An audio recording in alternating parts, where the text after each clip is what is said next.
नमस्कार। अग्निपथ न्यूज में आपका स्वागत है। मैं रुद्र प्रसाद बैनर्जी। कुछ दिन तक आप लोग देखे नहीं अग्निपथ न्यूज, क्योंकि मैं थोड़ा व्यस्त था। उसके बाद आज फिर से आए हैं हम लोग अग्निपथ न्यूज में। आज हम जो जिस बारे में बात करने वाले हैं वो है पार्थो चटर्जी। आप सबको मालूम ही है कि एसएससी स्कैम यानी कि स्कूल सर्विस कमीशन जो स्कैम लेकर पश्चिम बंगाल में सबसे ज्यादा, अभी तक के सबसे ज्यादा शिक्षा के ऊपर स्कैम हुआ।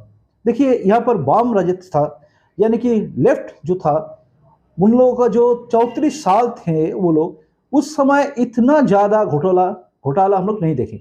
लेकिन अब इस बार जब तृणमूल सरकार आए, सब कोई सोचा था कि तृणमूल सरकार जब आएगा, वाम वाम जमाना जो था उस समय किसी के पास नौकरी नहीं था, किसी का नौकरी चला गया था, बहुत सारे कारखाना बंद हो चुके थे। इसी बीच हम लोग सब कुछ सोचे थे कि अगर ये परिवर्तन हो जाए तो ये बंगाल में जो सरकार आई यानी कि तृणमूल सरकार आए, वो हम लोगों के लिए कुछ सुराहा करेंगे, कुछ अच्छा होगा। लेकिन उल्टा हुआ।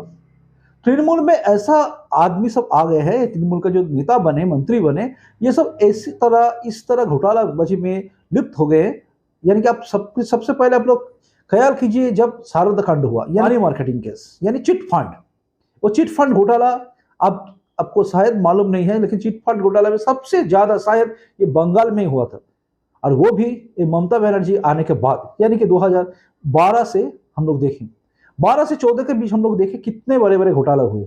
फिर भी यहाँ का बंगाल के लोग तृणमूल कांग्रेस का जो नेत्री है यानी कि ममता बनर्जी को देखकर वोट दिए 2016 में।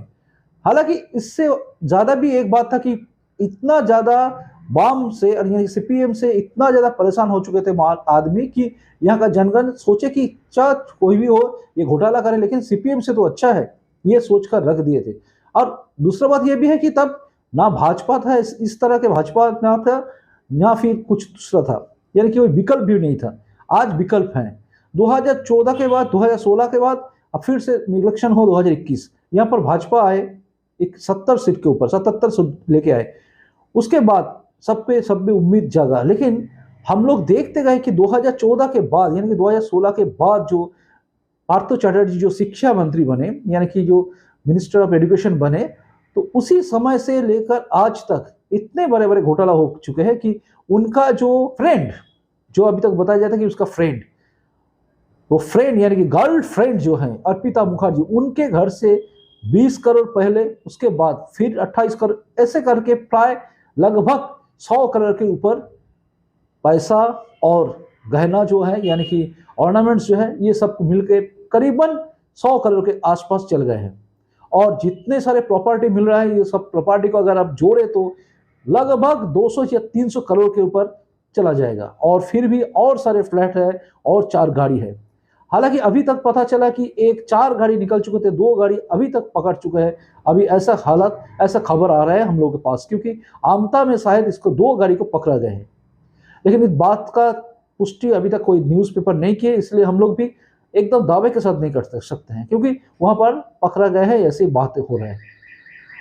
तो जो मैं बोल रहा था, इससे बड़ा घोटाला हम लोग देखे नहीं यार। ये जो घटिया काम हुआ, ये ममता के रिजिम में हुआ, यानी कि ममता के राजत्वकाल में हुआ। अभी ममता बनर्जी का जो राजत्वकाल है, इसमें पार्थो चटर्जी को हटा दिया गया, लेकिन इनका जो तार है ये कितने दूर तक फैले हुए हैं, इनका जड़ जो है कितने दूर तक फैले हुए हैं, ये तो हम सबको पता नहीं है। बहुत सारे आदमी शायद इसमें घुस चुके हैं, बहुत सारे आदमी इसमें लिप्त हो सकते हैं, यानी कि जुड़ सकते हैं। बहुत सारे आदमी के ऊपर अभी तक हम लोगों के पास में न्यूज आए हैं, उसके मुताबिक अभी तक 4-5 और विधायक हैं जिनके पास ये सब जानकारी है। और ये जानकारी अभी ईडी शायद इन लोगों को पकड़ेंगे, क्योंकि एक का नाम तो सामने आ गया, यह है कृष्ण कल्याणी। कृष्ण कल्याणी का नाम आ गया, उनका जो कंपनी है उस कंपनी के थ्रू से कुछ हुआ है, ऐसे कोई बात आ रहा है, उसके थ्रू उसका जो कितना भी एडवर्टाइजमेंट दिया है, ये सब लेकर बात चल रहा है। ईडी उसको भी समन भेजे हैं। अभी ऐसे करके देखे जाए तो इतना हाल बुरा है बंगाल में कि घोटाला ही घोटाला है। पहले हम लोग सुनते थे कि बिहार है, जो बिहार है वहाँ पर जो चारा घोटाला होता था, लालू प्रसाद यादव जो थे अब जेल में है शायद, तो ये जो था, ये बिहार को देखकर बंगाल के लोग कहते थे वो बिहार तो ऐसा है। लेकिन आज जो हालात है, बिहार शायद बोल रहे हैं कि सबसे घटिया स्टेट जो है वो बंगाल हो चुका है। इस बंगाल से हम लोग बिलोंग्स करते हैं, लेकिन हम लोग ये भी सोचते हैं कि इस पे बदलाव जरूर आएंगे, क्योंकि भाजपा वाले जिस तरह से रास्ते में उतर के आंदोलन कर रहे हैं और जिस तरीके से यहाँ का जो आदमी लोग परेशान हो चुके हैं कि ऐसा जगह पहुंचा गया कि कोई भी सोच नहीं सकता है कि ये सरकार कब हटे और कब हम लोग अपना सांस लें।